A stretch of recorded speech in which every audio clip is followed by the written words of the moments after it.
अस्सलामु अलैकुम वरहमतुल्लाहि वबरकातुहू। मैं हूं सैयद अब्दुल वहाब शिराज़ी और आप देख रहे हैं नुक्ता गाइडेंस चैनल। जादू नगरी और जिन्नात की दुनिया वीडियोस का ये सिलसिला हमारा जारी है और इस सिलसिले की एक और वीडियो लेकर आपके सामने हाज़िर हुआ हूं।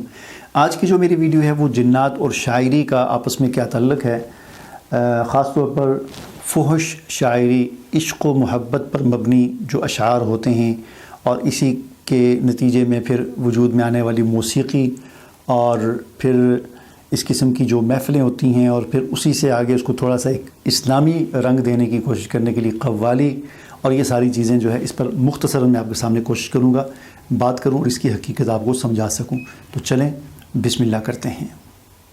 अगर आप 3 करोड़ मालियत के जदीद टेक्नोलॉजी कोर्सेज़ सिर्फ 2500 रुपये सालाना में करना चाहते हैं तो नीचे डिस्क्रिप्शन में दिए गए अन्नाफ़े के लिंक पर क्लिक करके अपनी या अपने बच्चों की रजिस्ट्रेशन फ़ौरन करवाएं और दुनिया के जदीद तरीन कोर्सेज़ करवाने वाले ऑनलाइन प्लेटफॉर्म अन्नाफ़े का हिस्सा बन जाएं।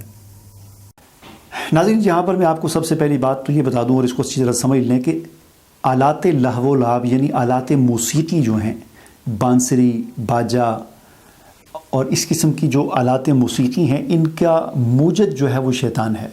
शयातीन ने ये चीज़ें ईजाद की थी और फिर आहिस्ता आहिस्ता जो है इनको इंसानों में फैलाया। चूँकि आगाज़ ही से इंसान और शैतान की एक कशमकश जो है वो जारी है और क़यामत तक ये जारी रहेगी। इसलिए जैसा कि मैंने पहले कुछ वीडियोस में भी बताया था कि बुत परस्ती भी ये शयातीन ने ही इसको आगाज़ किया था, इसको मतलब शुरू करवाया था इंसानों से।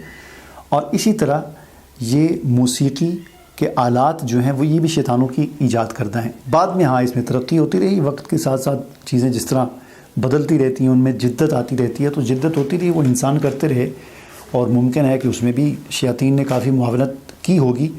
लेकिन आगाज़ में ये बांसुरी, बाजा जो पुराने जो आलात थे, मौसीकी थे मुख्तसर से, वो सारे के सारे शयातीन की ईजाद करते हैं। ठीक है जी।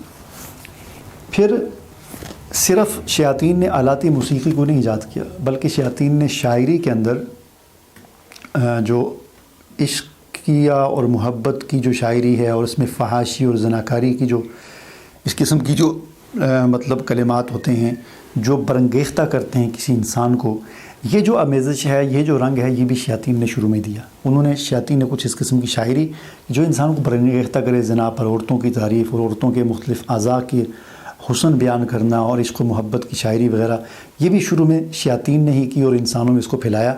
और बाद में जाकर फिर ऐसा भी हुआ कि शायर जो है वो एक बेहतरीन कलाम करने के लिए वो किसी जंगल में निकल जाया करते थे। अरब के अंदर ये दस्तूर था उससे पहले भी कि जो कोई शायर होता था वो जब सोचने के लिए बैठता था कि मैं कोई अच्छी सी नज़म लिखूं, अच्छा सी कोई गज़ल लिखूं, कोई शायरी करूं बेहतरीन, तो उसके लिए वो तन्हाई में, जंगल में, वीरानों में, वादियों में निकल जाता था और तन्हाई में बैठकर गौर व फ़िक्र करता था। तो उस मौके पर फिर वहाँ पर शयातीन उसको इल्क़ा करते थे, उसको इल्हाम करते थे। गंदी शायरी, गंदे अशार, इश्किया और मोहब्बत की और इस किस्म की गंदी शायरी जो होती है वो शयातीन इल्हाम करते थे और फिर वो आकर लोगों में बयान करते थे और लोग वाह वाह करते थे और कोई जवाब नहीं होता था उस शायरी का। तो ये तरीका होता था। इसका ज़िक्र कुरान ने भी किया है। सूरत अश-शुअरा में देखें आप, अल्लाह ताला फरमाते हैं वश्शुअराउ यत्तबिउहुमुल गावून। ये जो शुअरा होते हैं इनके पीछे तो सरकश लोग, भटके हुए लोग जो हैं वो इनके पीछे चलते हैं, बहके हुए जो लोग होते हैं वो इनके पीछे चलते हैं। वश्शुअराउ यत्तबिउहुमुल गावून अलम तरा अन्नहुम फ़ी कुल्लि वादी यहीमून। क्या तुमने नहीं देखा कि ये जो शायर होते हैं जंगलों और वादियों में सरगर्दा रहते हैं, यानी जंगलों में, वादियों में घूमते रहते हैं अशार बनाने के लिए, तन्हाई में गौर व फ़िक्र करने के लिए। फिर वहाँ पर शयातीन आकर इनको इल्क़ा और इल्हाम करते हैं और फिर वहाँ यही वजह थी कि जिस वक़्त हुज़ूर नबी करीम सल्लल्लाहु अलैहि वसल्लम ने अल्लाह का कलाम जब लोगों के सामने पेश किया और लोग इसका जवाब नहीं दे सकते थे, ये लाजवाब कलाम था और लाजवाब कलाम है, तो जब लोगों ने इसको लाजवाब समझा और लोग लाजवाब हो गए, बेबस हो गए, तो उन्होंने वही बात कही जो हकीकत में जैसा कि होता था कि कोई शायर जब लाजवाब शायरी करता था तो उसके पीछे शयातीन का इल्हाम और इल्क़ा होता था। तो जब हुज़ूर अलैहिस्सलाम ने अल्लाह का कलाम कुरान पेश किया तो इससे वो लाजवाब हुए, तो उन्होंने भी इसको यही समझा कि ये भी किसी शैतान का या किसी जिन का इल्हाम और इल्क़ा करता है। यही वजह है कि वो आपको कभी आसेब ज़दा कहा करते थे कि आपके साथ जिन है, ठीक है, اور یہ آپ کا کلام، آپ کہتے تھے یہ اللہ کا کلام، کہتے تھے نہیں آپ کا کلام ہے، آپ کے ساتھ جن لگا ہوا ہے، وہ آپ کو القاء کرتا ہے، الہام کرتا ہے۔ تو چونکہ شاعروں کے ساتھ اس دور میں ایسا ہوتا تھا، اسی لیے انہوں نے بھی یہی چیز حضور علیہ السلام کے بارے میں بھی سمجھی۔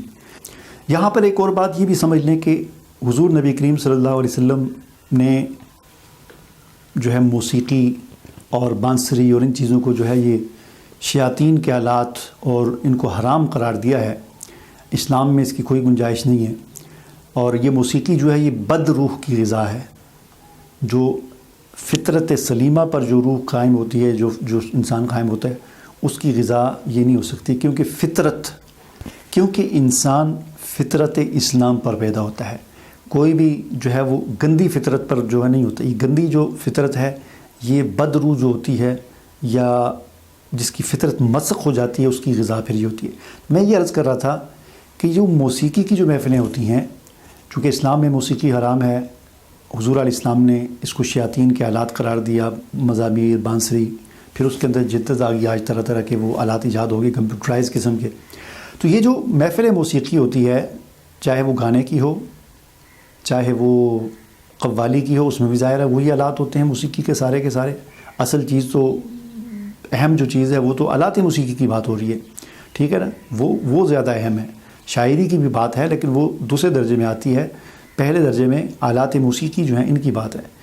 تو ایسی جو محفلیں ہوتی ہیں ان میں شیاطین کے لشکروں کے لشکر آ جاتی ہے، اور پھر خاص طور پر اگر ایسی محفلوں میں خوشبو عود وغیرہ یا اس قسم کی خوشبو کا اگر وہ کر دیں تو وہاں پر تو بہت ہی زیادہ جنات اور شیاطین آ جاتے ہیں، اور پھر وہ لوگوں کے دلوں کو گدگداتے ہیں، برنگیختہ کرتے ہیں، وہ اشعار سن کے لوگ ایسے وجد میں آتے ہیں۔ اور پھر آپ نے دیکھا ہوگا ویڈیوز بہت ساری موجود ہیں یوٹیوب پر کہ آج کل کئی ایسے جیلی پیر بنے ہوئے ہیں کہ جو اپنے سامنے گویوں کو بٹھا کر وہ جو قوالی کے نام پر خوب جو ہے وہ گند مچاتے ہیں، اور پھر وہ جو پیر صاحب ہوتے ہیں جیلی، وہ پھر کہتے ہیں وجد میں آگے، تو وہ وجد نہیں ہوتا، وہ اصل میں شیطان کا دورہ ہوتا ہے کہ شیطان اس کو گدگداتا ہے اور وہ شیطانی دورہ ان کو پڑتا ہے اور لوگ سمجھتے ہیں وجد۔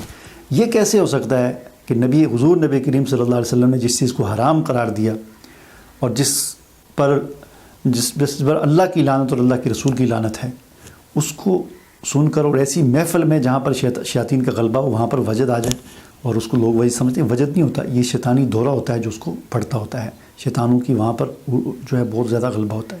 تو امید ہے کہ جو بات چیز میں آپ کو سمجھانا چاہتا تھا وہ آپ کو سمجھ آ گئی ہوگی۔ مجھے اجازت دیجیے، اللہ حافظ۔